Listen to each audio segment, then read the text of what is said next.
Hey man, I don't know about you, but I'm hungry. Yeah, I'll tell you, I could sure eat something about right now. You know of any spot around here where we can find some food? I'm sure there's got to be some place that we can find that will give us what we're looking for. All right. Well, Sounds good. how about you, whenever you see a spot, just go ahead and pull off. Will do.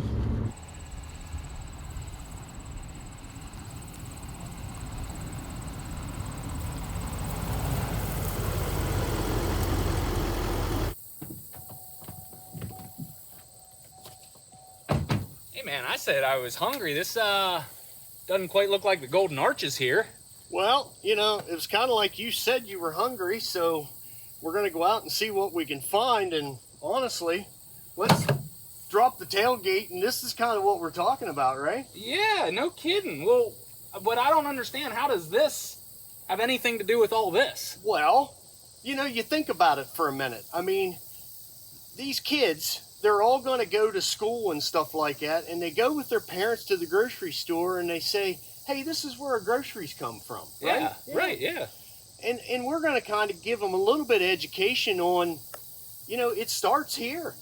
Oh, It starts in the I see field. where you're at, right? Yeah, I mean, whether it's this cornfield or a soybean field or a wheat field, that's kind of the start of it, isn't Absolutely. So you said you were hungry. it? Absolutely. Well, I guess, yeah, you got me, man.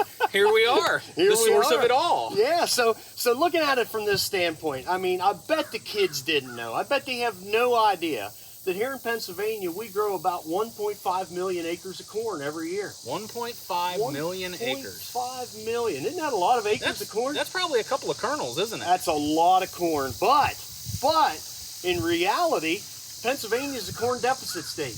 Oh, So so by deficit, you mean we don't have enough. We don't grow enough. Even at 1.5 million, we don't grow enough. So, you know, you talk about states like, you know, Indiana and Iowa and those states. I mean, they grow like 15 million acres of corn a year in each one of those states. So it's just amazing to think about all the different things that, you know, corn is made, that we make out of corn. And with that, we start looking at the foods that we eat every day. When you go to the grocery store, the kids go to the grocery store. I bet your kids, when you go to the grocery store, they're like, Dad, can we get this? Can we get that? And I bet they have no idea what it's made from. Probably a lot of times not. I Probably bet you there's not. some things I don't know that it's made from. Absolutely. So any of these things, I mean, some of the most favorites, you know, Kraft macaroni and cheese. Blue box blues, Oh man, people go crazy, but that's made from wheat and corn and stuff. I mean, we've got one of my favorites is Cheetos. Now there's the snack of champions. Oh, the snack of champions, man. And this is made from corn and corn oil and stuff. I mean, these are the So right here is where that comes from. That's exactly right. And there's all kinds of products like that. And we're not even talking about soybeans. Right. I mean, you can get into soybeans and wheat and all those different products that we grow on the farm every day that are used to make food that we eat, you know. And it is so interesting to see. So, Well, now, let me ask you a question. What's this have to do with food or anything else? There's glue. I mean, these guys use glue all the time, but what does glue have anything to do with a field? So I bet that there are kids that know what is in glue, and I'd be surprised if they don't. But if you don't, it's okay. It's actually cornstarch. It's the cornstarch part of the corn that actually creates and makes the glue that has the adhesion.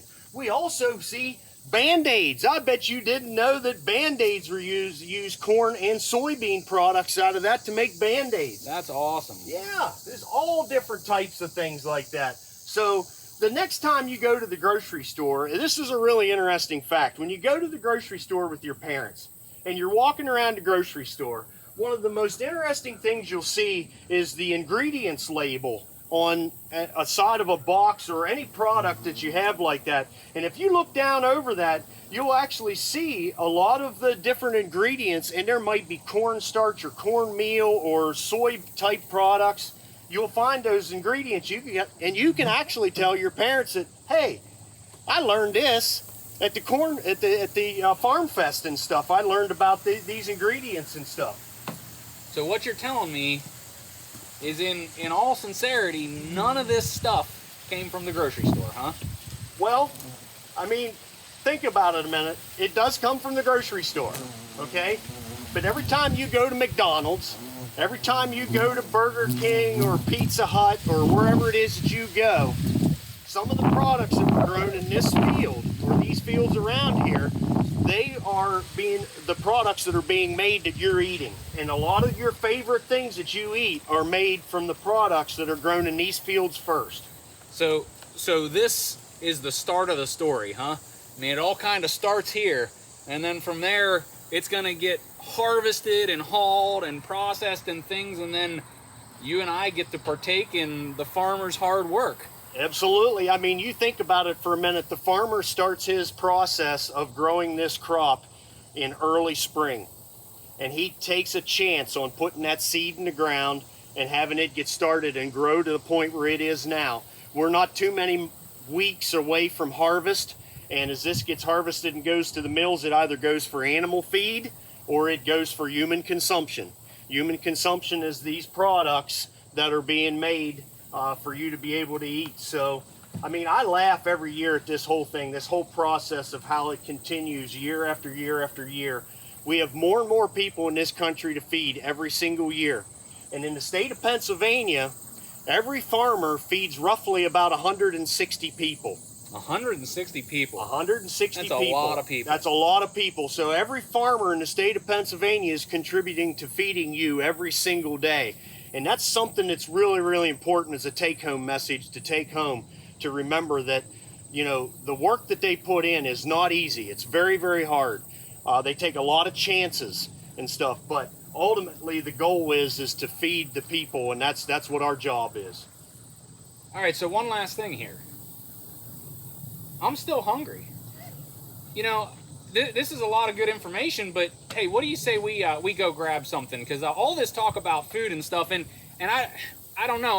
I'm not sure I'm into chewing on corn plants right now. So, what do you say? You want to go grab something? Yeah, I think it's time. I think we should just go get some chicken nuggets and fries, and we'll catch you guys later. Hey, have a good one. Have a great one, guys.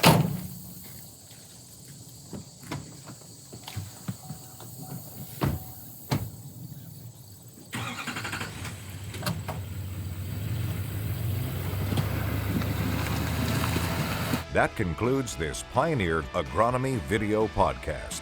Visit our page on pioneer.com and follow us on Twitter and Facebook for more agronomy insights.